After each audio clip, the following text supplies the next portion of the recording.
आज मैं मद्भागवत महापुराण द्वितीय स्कंद पहला अध्याय ध्यान विधि और भगवान के विराट स्वरूप का वर्णन पढ़ने जा रही हूँ। कृपया आप लोग को अच्छा लगे तो लाइक ज़रूर करिएगा और श्रवण ज़रूर करिएगा, क्योंकि इसके श्रवण से मन को शांति मिलती है। तो आइए हम लोग सुनते हैं। श्री सुखदेव जी ने कहा, परीक्षित, तुम्हारा लोकहित के लिए किया हुआ यह प्रश्न बहुत ही उत्तम है। मनुष्यों के लिए जितनी भी बातें सुनने, स्मरण करने या कीर्तन करने की है, उन सब में यह श्रेष्ठ है। आत्मज्ञानी महापुरुष ऐसे प्रश्न का बड़ा आदर करते हैं। राजेंद्र, जो गृहस्थ घर के काम धंधों में उलझे हुए हैं, अपने स्वरूप को नहीं जानते, उनके लिए हजारों बातें कहने, सुनने एवं सोचने कहने की रहती है। उनकी सारी उम्र यूं ही बीत जाती है। उनकी रात दिन या स्त्री प्रसंग से कटती है और दिन धन की हाय हाय या कुटुंबियों के भरण पोषण के में समाप्त हो जाता है।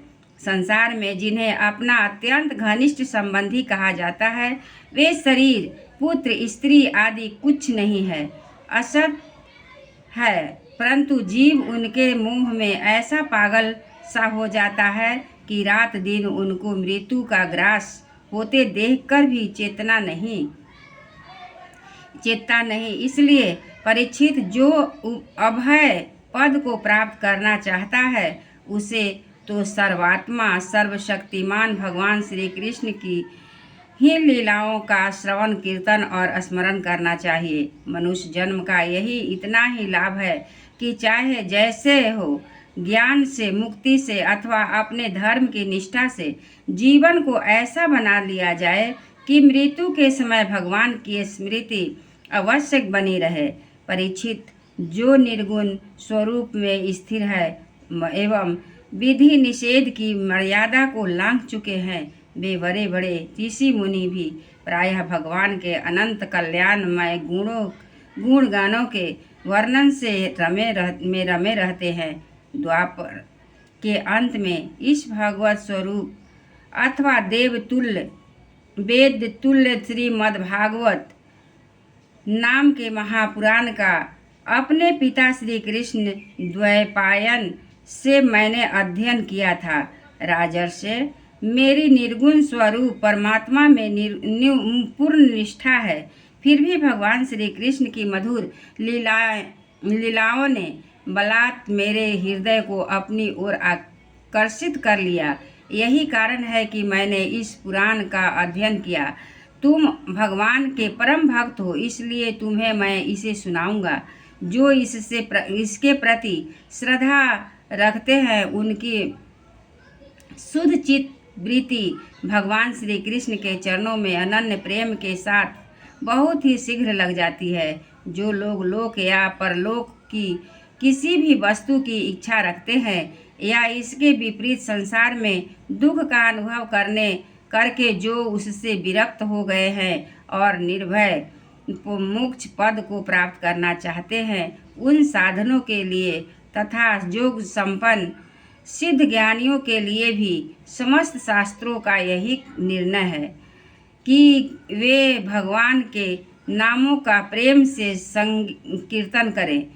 अपने कल्याण साधन की ओर से असावधान रहने वाले पुरुष की वर्षों लंबी आयु भी अनजान में ही व्यर्थ बीत जाती है। उससे क्या लाभ? सावधानी से ज्ञान पूर्वक बिताई हुई घड़ी 2 घड़ी भी श्रेष्ठ है, क्योंकि उसके द्वारा अपने कल्याण की चेष्टा तो की जा सकती है। राजर्षि खट्वांग, अपनी आयु की समाप्ति का समय जानकर 2 घड़ी में ही सब कुछ त्याग कर भगवान के अभय पद को प्राप्त हो गए। परीक्षित, अभी तो तुम्हारे जीवन की अवधि 7 दिन की है। इस बीच में ही तुम अपने परम कल्याण के लिए जो कुछ करना चाहते हो, सब कर लो। मृत्यु का समय आने पर मनुष्य घबराए नहीं। उसे चाहिए कि वह वैराग्य के शस्त्र से शरीर और उससे संबंध रखने वालों के प्रति ममता को काट डाले। धैर्य के साथ घर से निकलकर पवित्र तीर्थ के जल में स्नान करें और पवित्र तथा एकांत स्थान में विधि पूर्वक आसन लगाकर बैठ जाए।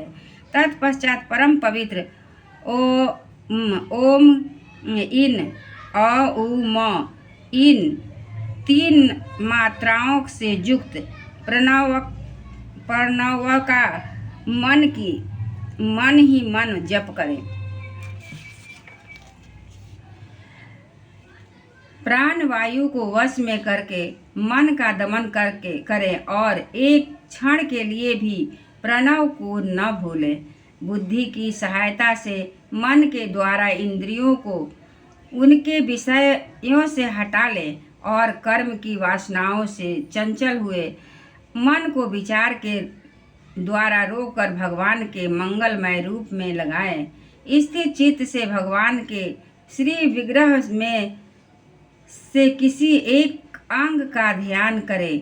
इस प्रकार एक एक अंग का ध्यान करते करते विषय वासना से रहित मन को पूर्ण रूप से भगवान में ऐसा तल्लीन कर दें कि फिर और किसी विषय का चिंतन न हो। वही भगवान श्री विष्णु परम पद है, जिसे प्राप्त करके मन भगवत प्रेम स्वरूप आनंद से भर जाता है। यदि भगवान का ध्यान करते समय मन रजोगुण से विक्षिप्त हो या तमोगुण से मूढ़ हो जाए तो घबराए नहीं। धैर्य के साथ योग धारणा के द्वारा उसे बस में करना चाहिए, क्योंकि धारणा उक्त दोनों गुणों के दोषों को मिटा देती है। धारणा स्थिर हो जाने पर ध्यान में जब योगी अपने परम मंगलमय आश्रय भगवान को देखता है, तब उसे तुरंत ही भक्ति योग की प्राप्ति हो जाती है। परीक्षित ने पूछा, ब्राह्मण,